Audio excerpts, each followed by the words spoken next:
नमस्कार। देशकाल प्लस में आपका स्वागत है। मैं हूं मुकेश कुमार। दोस्तों, ऐसा लगता है कि यूरोप के देश, खासतौर पर यूरोपीय यूनियन के देश और रूस एक बड़े टकराव की तरफ बढ़ रहे हैं। रूस ने बाकायदा धमकी दे दी है कि अगर यूरोप ने, मैं जिस कदम की बात करने जा रहा हूं, वो कदम उठाया तो उसकी वो ज़बरदस्त प्रतिक्रिया करेगा, बहुत ही कड़ा उसका जवाब होगा और यूरोप को पछताना पड़ेगा। दरअसल यूरोपीय देश यूक्रेन की मदद के लिए रूसी संपत्ति का, रूसी धन का इस्तेमाल करना चाहते हैं। 2022 में यूरोपियन यूनियन ने रूस का जो पैसा वहाँ के सेंट्रल बैंक्स में जमा था उसको फ्रीज कर दिया था। ये रकम करीब 300 अरब डॉलर या 275 से लेकर 210 बिलियन यूरो थे, जो विदेशी मुद्रा भंडार के रूप में थे। इनको फ्रीज कर लिया था और इनमें से अधिकांश 210 बिलियन यूरो जो है यूरोपियन संघ EU में है और उसमें से 185 बिलियन यूरो बेल्जियम स्थित फाइनेंशियल संस्था है यूरो क्लियर, वहां पर रखे गए हैं। ये संपत्तियां रूस की संप्रभु संपत्तियां हैं जिन्हें अंतर्राष्ट्रीय कानून के तहत सीधे जब्त नहीं किया जा सकता। लेकिन रूस पर सैंक्शन लगाने के बाद यूरोपीय देशों ने और अमेरिका ने भी ये कदम उठाया था और 300 अरब डॉलर की संपत्ति को फ्रीज कर दिया था। अब यूरोप चाहता है कि इस संपत्ति का इस्तेमाल यूक्रेन की मदद के लिए किया जाए, यूक्रेन को एक बड़ा लोन दिया जाए, इस संपत्ति को कोलेट्रल रखकर, गारंटी के रूप में रखकर इसका इस्तेमाल किया जाए। अभी तक वो इस संपत्ति का जो ब्याज होता था उस ब्याज के दम पर यूक्रेन को लोन देते थे, कर्ज देते थे और उससे यूक्रेन युद्ध लड़ रहा है और बाकी अमेरिकी मदद भी है। लेकिन यूरोप की तरफ से इस तरह की कार्रवाई होती रही है। लेकिन अब सीधे सीधे रूसी धन का इस्तेमाल यूक्रेन के लिए करना, उसका गारंटी के रूप में इस्तेमाल करते हुए, ये रूस को बहुत ही नागवार गुजर रहा है और वो उसने पूरी तैयारी कर ली है। यूरोपीय देश अभी, जब मैं आपसे बात कर रहा हूँ तब बातचीत कर रहे हैं इस मुद्दे पर। उनकी मीटिंग चल रही है, उसमें यूक्रेन के राष्ट्रपति ज़ेलेंस्की भी शामिल हैं। उन्हें बड़ी उम्मीद है कि इस बेसिस पर उन्हें एक बड़ी रकम मिलेगी यूक्रेन में युद्ध लड़ने के लिए। लेकिन ये बहुत मुश्किल फैसला है क्योंकि यूरोपियन यूनियन के देश ही आपस में बटे हुए हैं।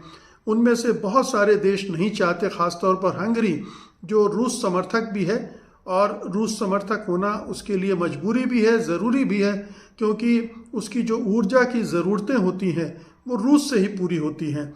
और इसीलिए अभी अमेरिका के राष्ट्रपति डोनाल्ड ट्रंप को भी सैंक्शन लगाने के बावजूद हंगरी को छूट देनी पड़ी थी कि वो चाहे तो वहाँ से एनर्जी की सप्लाई, तेल गैस वगैरह ले सकता है। तो ये जो मसला है यूरोपियन यूनियन में भी दो फाड़ की वजह बन गया है। बहुत सारे देश नहीं चाहते हैं कि इस ओर कदम बढ़ाया जाए, रूस से शत्रुता को बढ़ाया जाए, और ख़ास तौर पर बेल्जियम, जहां पर जो फाइनेंशियल ऑर्गेनाइजेशन है यूरो क्लियर, जहां पर 185 बिलियन यूरो रखे हुए हैं, वो उसको इस मकसद के लिए देने से घबरा भी रहा है और कतरा भी रहा है, क्योंकि उसको लग रहा है कि अगर उसने ये इस मामले में हिस्सा बटाया तो रूस जो है उसके खिलाफ कार्रवाई करेगा, उस पर मुकदमा करेगा और बेल्जियम को सबसे ज़्यादा कानूनी और आर्थिक नुकसान हो सकता है। इसलिए बेल्जियम जो है वो यूरोपियन यूनियन से अनलिमिटेड गारंटी मांग रहा है और कह रहा है कि अगर रूस कोर्ट में जीतता है तो बाकी यूए यानी यूरोपियन यूनियन उसका पूरा नुकसान उठाएंगे। फ्रांस, जर्मनी, इटली पहले थोड़ा सावधान थे, डरे हुए थे, वो भी अपने कदम पीछे खींच रहे थे। लेकिन अब जर्मनी ने 50 मिलियन यूरो की गारंटी, 50 बिलियन यूरो की गारंटी दे दी है। नीदरलैंड ने भी 14 बिलियन यूरो की गारंटी दी है। इसके बाद से थोड़ा गाड़ी आगे बढ़ी है, क्योंकि ये गारंटी अगर ये देश दे रहे हैं तो बाकी के देश भी इस खतरे को मोल लेने के लिए तैयार हो सकते हैं।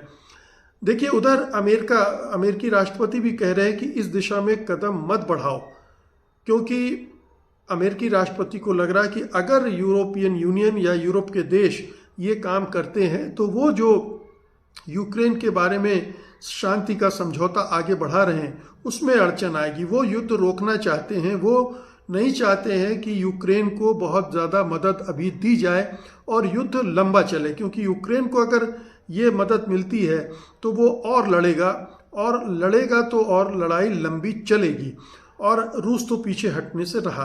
तो अमेरिकी राष्ट्रपति इस युद्ध को रोकने के लिए उसे नहीं चाहते कि ये मदद दी जाए, और ख़ास तौर पर रूसी संपत्ति, रूसी धन से मदद दी जाए, क्योंकि रूस तब और भी खफा होगा और भी नाराज़ होगा, और पूरी जो शांति की प्रक्रिया है वही खटाई में पड़ सकती है।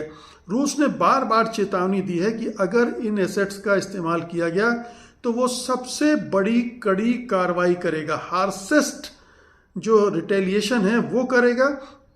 इसमें वो पश्चिमी यूरोप की जो कंपनियां हैं रूस में, उनकी संपत्तियों को जब्त कर सकता है।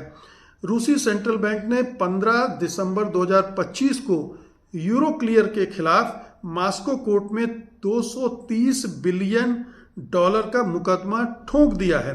रूस का कहना है कि वो नुकसान की भरपाई जो करेगा इस वसूली से, तो वो तो बहुत एडामेंट है, और उसका तर्क है, बहुत सीधा सा तर्क है कि ये संपत्तियां संप्रभु हैं, इनका उपयोग चोरी के समान है और अंतर्राष्ट्रीय कानून का उल्लंघन भी है, और सचमुच में ये अंतर्राष्ट्रीय कानून का उल्लंघन है। और वो ये भी तर्क देते हैं इससे वैश्विक वित्तीय व्यवस्था है उसको नुकसान होगा, क्योंकि अन्य देश जैसे चीन वगैरह पश्चिमी संस्थाओं पर, फाइनेंशियल इंस्टीट्यूशन पर भरोसा नहीं करेंगे। ये जो फ्रीज किया था जब यूरोप ने, तब के बाद से, और अमेरिका ने, तब के बाद से पूरी दुनिया भर के देशों का विश्वास इन देशों से उठ रहा है कि ये कभी भी इस तरह की हरकत उनके साथ भी कर सकते हैं। और चीन भी इसीलिए धीरे धीरे पूरी दुनिया में जो गोल्ड रश शुरू हुआ, सब जो सोना खरीदने पर टूट पड़े, उसका एक बड़ी वजह ये थी कि वो डॉलर पर निर्भर नहीं करना चाहते थे, क्योंकि अगर डॉलर में वो इस तरह से अपने एसेट्स विदेशी बैंकों में रखेंगे तो वो कभी भी जब्त कर सकते हैं किसी भी बहाने से।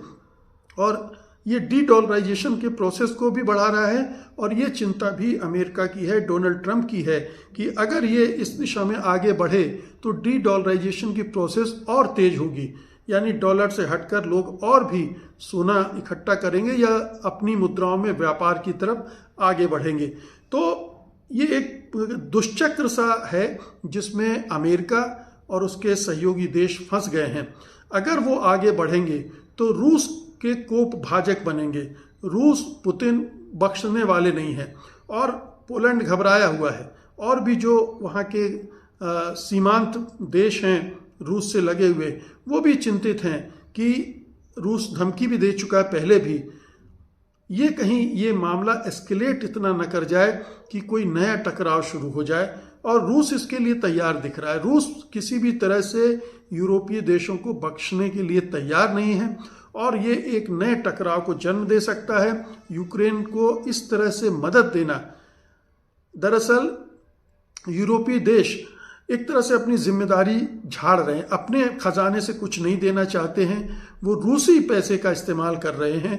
ये अपने आप में भी एक बड़ा ही अनैतिक किस्म का काम है कि वो यूक्रेन के साथ खड़े होने का दम भरते हैं, लेकिन पैसा खर्च करने के लिए तैयार नहीं है। हथियार भी दे रहे हैं तो पुराने हथियार दे रहे हैं जिनका बहुत अच्छे से इस्तेमाल यूक्रेन नहीं कर पा रहा है। तो यूक्रेन भी फंस गया है इन यूरोपीय देशों के चक्कर में। इनके बहकावे में आकर वो रूस से उलझ गया और अब भुगत रहा है। तो पूरा यूक्रेन भुगत रहा है, यूरोप अब भुगतेगा और अमेरिका भी भुगत रहा है रूस से टकराव मोल लेके। बहुत बहुत शुक्रिया आपका, धन्यवाद, नमस्कार।